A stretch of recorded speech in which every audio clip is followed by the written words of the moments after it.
Alright, so in this video we'll be doing Slave Knight Gael. This is actually my second successful attempt at making this video, and third time killing NG+7 because I didn't like my previous attempt. The frostbite just felt a little weird. I didn't like the idea that I was possibly fighting Gael and having him with a slower stamina generation. I felt like it was too overpowered and cheap. So I got a couple of weapons I'm using here, and that made it a little bit more interesting. I thought, to be honest, this is probably the most boring major boss fight I've ever done, because I was just so much faster than Gael in this attempt. Like, I had the Hollow Karthus curved sword, and just checking him left and right. It was, man, or maybe check isn't the right word. Just I don't know. I don't know how to say it really. I guess the term is snapping, or just like snapping him really well. Like right there, that's 3 fucking hits I got on him. And not even bother rolling because I really had that much time to get out of there. Yeah. So anyway, so now let's talk about tactics and stuff. So we're still in the first phase, and for this phase, you just want to wait for his heavy attacks, like that charging attack where he charges his blade with that red stuff, which is a dark damage, by the way. And that's this other damage type. But yeah, so you want to wait for those heavy attacks, like that jumping attack or that charging attack. For this attack right here, you want to sprint out. You're going to hear him start to scream in frustration. You just want to sprint out of there because he will drain your fucking stamina. And he may never let you get your bar back up. Yeah. And for this charging attack, like I did, you want to roll back, because that increases the chance that he'll just be right there for you to hit him. I got a lot of heavy attacks in this attempt, so it went by pretty quickly.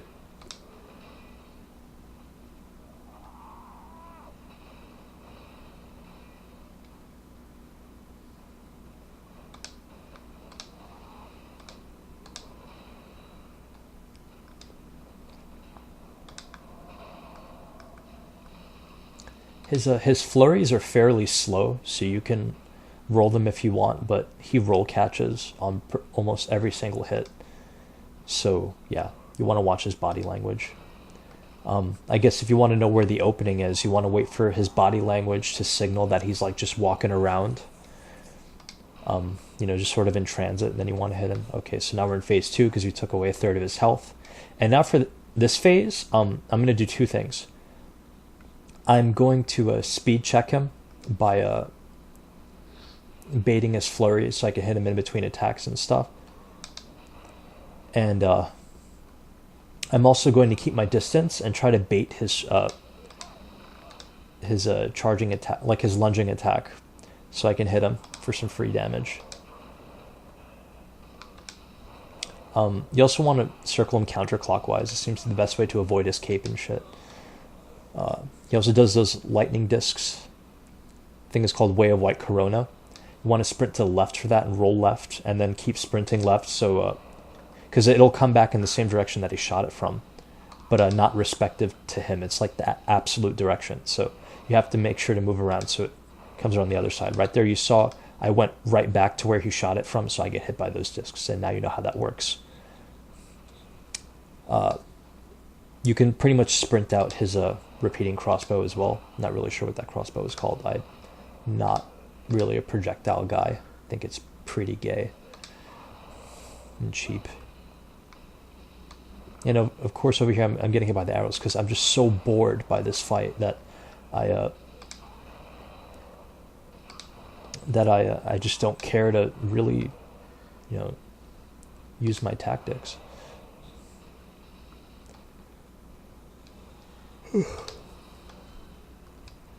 So I even rolled right for that attack, which is something that can kill you, pretty much, so. But yeah, goes to show you how bored I was.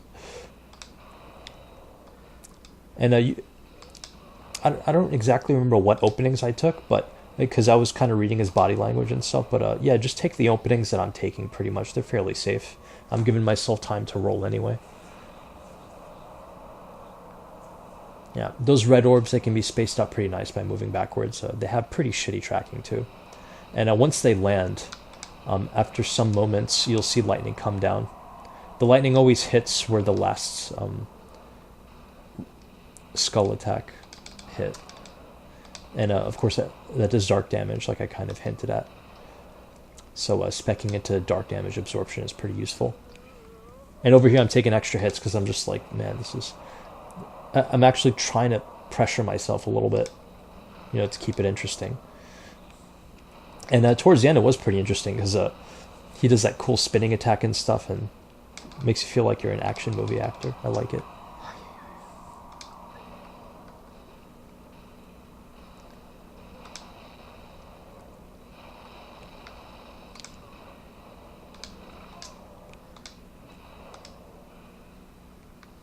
Yeah, if you have a fast weapon like I do, his counters are pathetically slow, and he's pretty ineffective.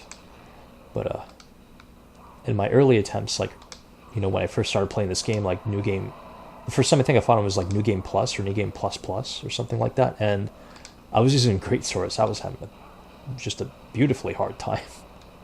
Oh boy.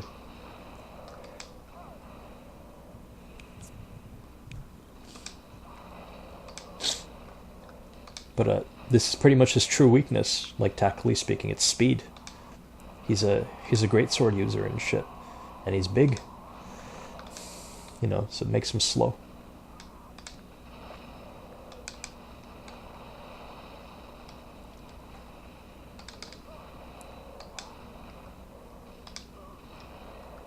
And I'm pretty sure I make the mistake of sprinting. Like, I think it was in phase 2, I think. We're in phase 3 now, just for reference. I think in phase 2 I made the mistake of sprinting in a direction and then going in the other direction to try to immediately roll, and that would actually mess me up, or where I wouldn't be able to roll, and I'd be in a stuck momentum animation or something like that. So yeah, you don't want to do that. I think I proc bleed once on him too.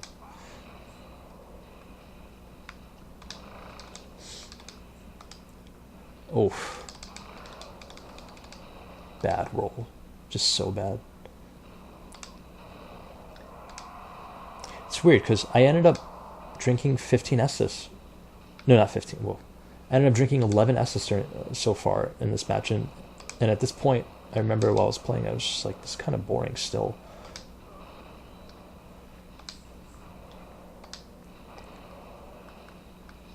Oh yeah, over there I think I procced bleed, and that's why I killed him. So yeah, that's how you do Slave Knight Gael on New Game +7. So that's certified for up to New Game +7.